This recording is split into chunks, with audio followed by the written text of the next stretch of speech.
Luciana, trabalho na Livre Porto já há um tempo. Minha formação, sou psicóloga, atuante na área clínica, mas já faz um tempo que eu fui para a área escolar. Mas o mundo infantil é o que me atraiu para isso, para a área da psicologia, essa questão de relação com famílias, né? A psicologia ela é muito ampla dentro de uma escola. Então, uma das coisas que eu comecei, mas a gente ampliou, né? Acho que a experiência a gente vai pegando. É apoio aos professores para a compreensão aí desse desenvolvimento da aprendizagem, suporte em estratégias e ações pedagógicas, né? Então, na continuação de educação continuada que a gente chama, né? Desse estudo que os professores têm, no dia a dia, em sala de aula. E uma das coisas das que eu mais gosto são esses encontros em grupos de turma, né? Então eu desenvolvo aí trabalhos de reflexão por meio de dinâmica e ajudando as crianças a entenderem a si mesmas essas questões emocionais, essas questões de grupo, já bem do foco da psicologia mesmo. De repente tem uma necessidade, a turma está passando por uma questão mais específica de dificuldade ou não. Eu estou entrando, ajudando a desenvolver esse trabalho com os professores e dar todo esse suporte, né? Até mesmo para a gente poder compreender mais o que tem por detrás das ações, às vezes das condutas aí da turma, que às vezes está precisando esse olhar mais subjetivo. Esse trabalho de criação, de eu poder, enquanto ex-aluna, eu já ter esse conhecimento da pedagogia e associar isso com a psicologia, a Livre Porto me deu toda a abertura, eles me dão muito espaço para que eu crie, para que eu tenha dúvidas, para que a gente trabalhe em equipe.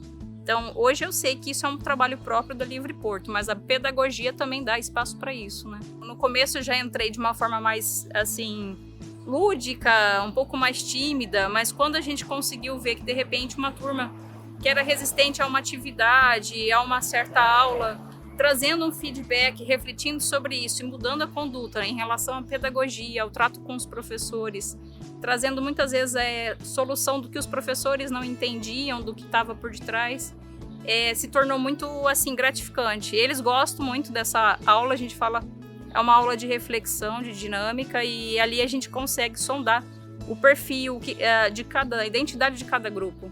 Fica muito assim explícito, a gente consegue traçar esse perfil e achar medidas que venham de forma necessária para cada turminha, né? E é claro que aí o conteúdo do que a gente aprende aí nesse momento com as crianças, que é de uma intimidade do grupo, né? Eu posso tirar ali material porque a gente venha traçar melhores estratégias nos bastidores com os professores. A gente já conseguiu mudar o rumo de conduta das crianças por meio do autoconhecimento, da reflexão. Nada é imposto, mas tudo é construído juntos, né? É muito satisfatório você ver começo, meio e fim, você ver resultados. Olha, o que é muito bacana, de repente uma criança, para o nosso olhar aqui pedagógico, ela está com dificuldade e a gente aproveita esse momento espontâneo da psicologia em grupo para que ela encontre ali o espaço dela, a identidade dela. Aí a gente vai trabalhando isso na equipe, na turminha, de que cada um tem uma maneira de aprender e a gente abre espaço para que essa criança possa se sentir inclusa, mesmo que de repente naquele momento ela não está correspondendo pedagogicamente a uma matéria exata, mas ela vai encontrando um outro espaço e aí, ali ela ganha força para transpor essa dificuldade. Em contrapartida, os amigos aprendem também, né? Que de repente cada um tem uma maneira de aprender. A gente percebe que os nossos alunos estão muito atentos a entender como é o outro. Né?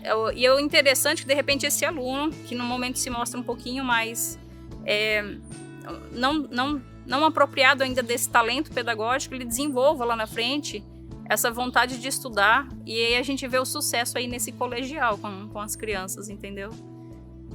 Além de ser uma criança feliz dentro da escola, né? Mas o resultado vem enquanto de repente um aluno se propõe a fazer um vestibular aí, ou está entrando num novo emprego, e não é porque de repente eu em algum momento fiquei assim, eu tive o meu espaço e eu tive a minha própria identidade respeitada. O que é interessante, as crianças elas se conhecem já há um bom tempo, ou aquelas novas que chegam no grupo, ela vai ter espaço no seu dia a dia de mostrar quem ela é, seja por meio da matéria ali, matemática, algo mais exato, mas se de repente ela não se destaca tanto nisso, ela vai bem, mas de repente ela é num grupo de artes, de repente num desafio de um trabalho de campo, né, ela começa a ver que ela tem outras maneiras de se apresentar para o seu grupo e ser importante para esse grupo. Então o que ela começa a ter um feedback de quem ela é em outros aspectos, além desse aspecto intelectual que é extremamente importante. E por muitas vezes ali a criança no meio da prática da arte, de uma aula de campo, ela também fortalece o aspecto intelectual dela para fluir melhor. E o interessante é ver que funciona para cada um de um jeito, né? Essa personalização, essa coisa bem individual, o currículo traz.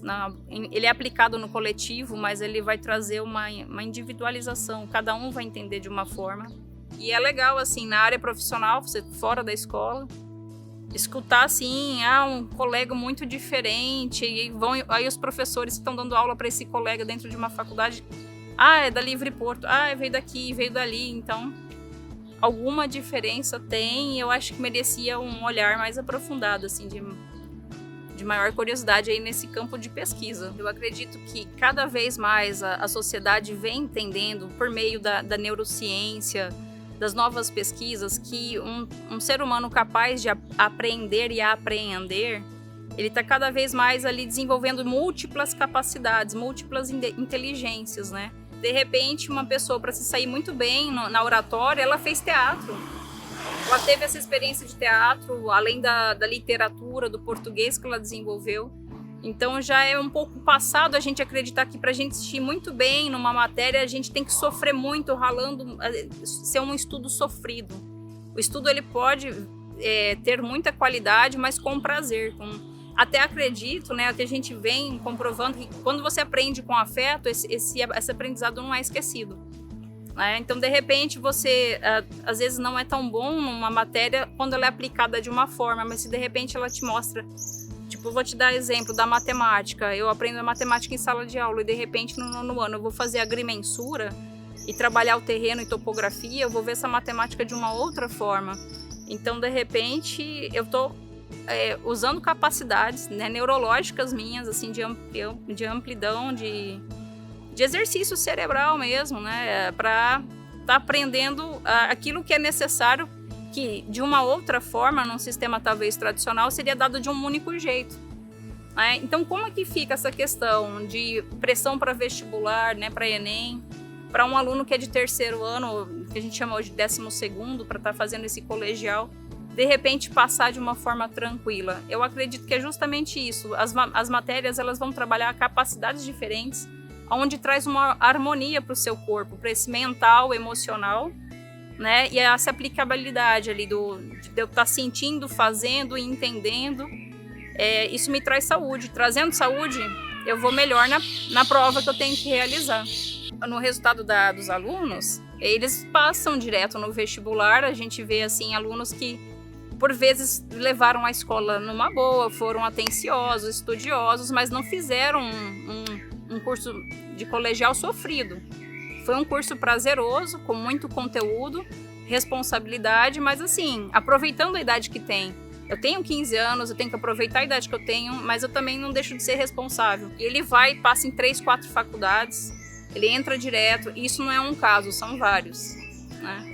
E com tranquilidade, com saúde mental, em primeiro lugar, conseguindo entrar direto na universidade. Então, assim, é muito compensador, né? A gente entender que essa lógica é possível. Estava conversando isso com uns colegas, como é comum um aluno que sai daqui fazer algo que tem a ver consigo mesmo. Às vezes, quando começa a fazer uma atividade, raramente ele vai ficar pulando, né, uma faculdade para outra, ou um curso aqui, outro ali. Eu acho que o maior resultado é ir para a vida, né? De repente você está indo mais do que a velocidade, é a direção da vela do barco para o rumo que ela vai. É isso que vai levar em melhor qualidade de vida, se você está na direção certa. Não na velocidade, sim na direção. E eu percebo isso nos alunos. E muitas vezes eles trazem esse feedback para a gente. Isso que é o bacana.